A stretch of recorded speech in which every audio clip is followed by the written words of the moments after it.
কড়াই তেল দিয়ে দিয়েছি, মাংসর আলুটা ভেজে নেব। দিয়ে মাংসটা ম্যারিনেট করব।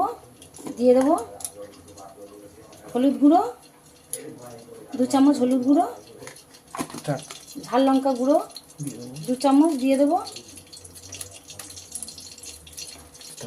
দিয়ে দেবো কাঁচা লঙ্কা আর আদা বাটা।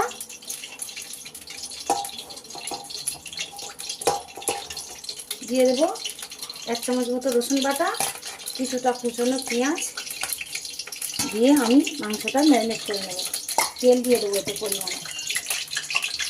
ম্যারিনেট করার জন্য সরিষার তেল দিয়ে দেবো।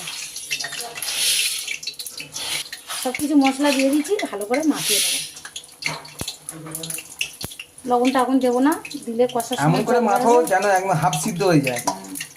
বন্ধুরা দেখুক, দারুণ করে মাখিয়ে নেবো। আর বাড়িতে বানিয়ে খা। হ্যাঁ, 2 কেজি চিকেন নিয়েছি আমি এখানে। আজকে দেশি মুরগি পাইনি, আজকে পোলট্রি নিয়ে এসেছি। সুন্দর করে